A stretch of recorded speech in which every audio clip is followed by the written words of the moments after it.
Les premières règles de sécurité de base, c'est d'avoir des lunettes de protection. Toutefois, les verres de prescription sont acceptés. À partir de là, il est important d'avoir des vêtements pas trop amples, fermés, cheveux attachés pour les demoiselles ou les hommes, ça va de soi.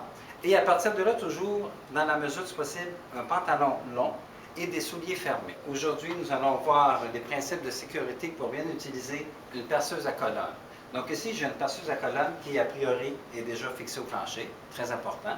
À partir de là, il faut avoir un éclairage adéquat, un endroit propre et bien dégagé. Donc ici, j'ai pris un bloc de bois comme exemple. Évidemment, cette perceuse à colonne-là est universelle. On peut percer le bois, le métal, le plastique. Donc, a priori, en fonction du choix du matériel qu'on veut percer, la deuxième étape consiste à choisir le bon forêt. Donc, pour fixer le forêt, j'ai un système ici de mandrin. C'est un système concentrique qui permet à 3 points d'appui d'autocentrer le forêt par rapport à notre axe de perçage. Donc, à partir de là, avant tout, on va fixer à la main, comme ça ici. Ensuite, j'ai la clé de serrage du mandrin, s'assurer qu'on a un bon point de contact. Et à partir de là, vue de front, serrer dans le sens horaire. S'assurer que le mandrin fixe bien le forêt. Et à partir de là, deuxième étape, s'assurer que dans le choix de l'emplacement de la table, juste s'assurer ici par un mouvement de la calandre, de s'assurer qu'on ne percera pas la table. Okay. À partir de là, ici, on va réajuster la table pour avoir la bonne course pour le forêt. Et à partir de là, on s'assure toujours que si j'ai un trou débouchant, qu'on n'ira pas percer le plateau. À partir de là, aussitôt que ceci étant fait, on va fixer le plateau. Prochaine étape, la fixation de la pièce au niveau du tablier de travail. On peut le faire de deux manières, soit avec un étau, ici, ou tout simplement avec une serre, ici comme ça. Ici, j'ai une serre qu'on appelle une serre de menuisier, une serre avec un ajustement et une certaine course pour aller pincer différentes épaisseurs de pièces. Donc ici,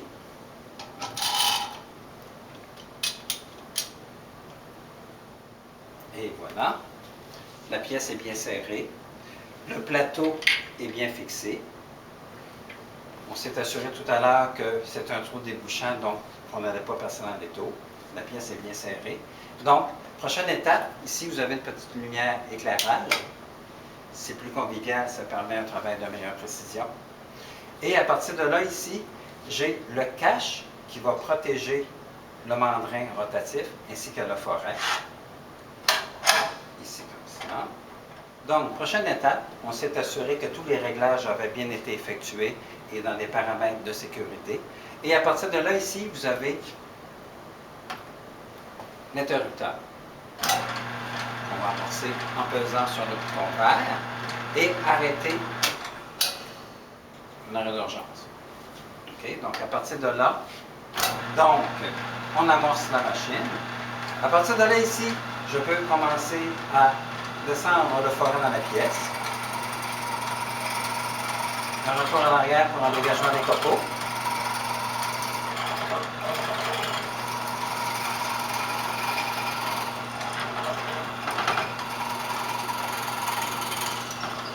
Et voilà, le trou débouchant, je viens de percer la pièce. Donc, aussitôt que nous avons percé notre pièce, la prochaine étape consiste à enlever le tout. Donc, à partir de là, ici, j'ai le retrait du garde amovible qui me permet d'avoir un accès au mandrin.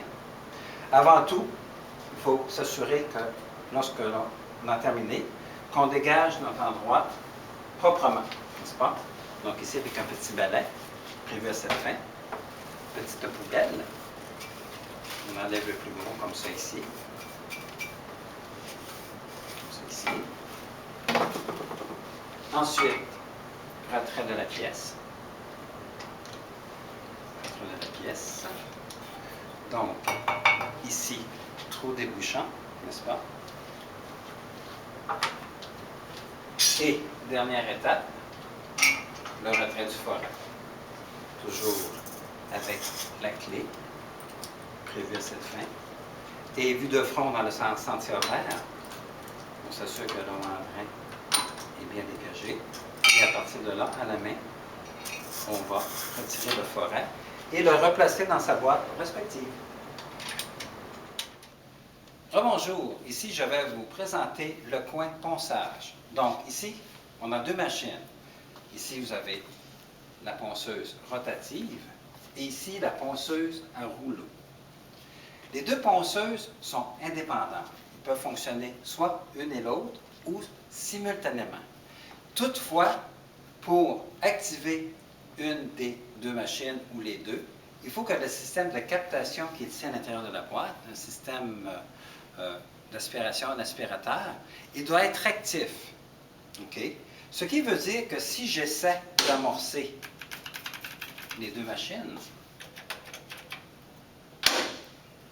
on voit qu'ils sont présentement inactives.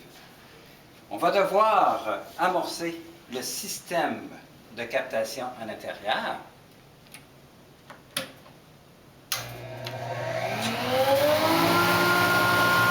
Et à partir de là, l'alimentation va être donnée pour les deux machines. Donc ici, accès à la ponceuse rotative ou à la ponceuse à rouleau. Ce qui fait qu'au niveau des deux machines qui sont indépendantes, le système de captation doit obligatoirement être mis en fonction.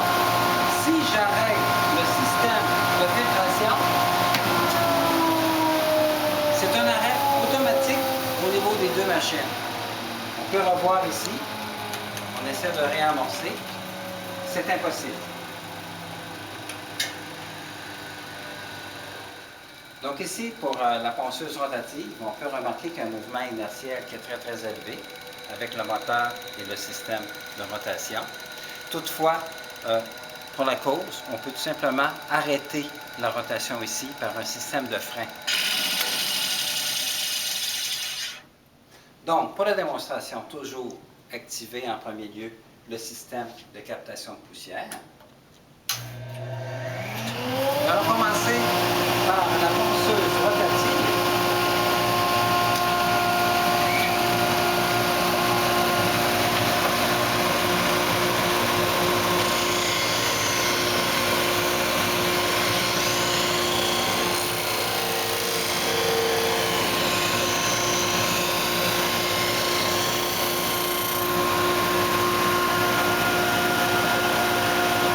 Un rayon de courbure. On arrête la machine.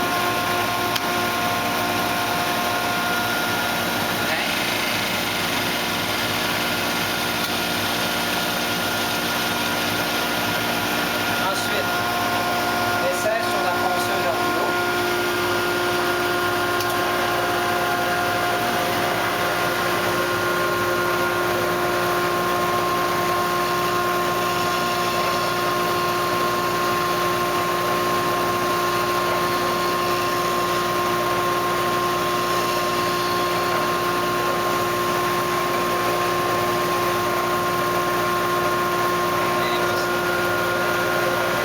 Ensuite, arrêt de la machine. Arrêt du système de captation. Merci à vous et merci de faire vos études à l'École polytechnique de Montréal et de Noël.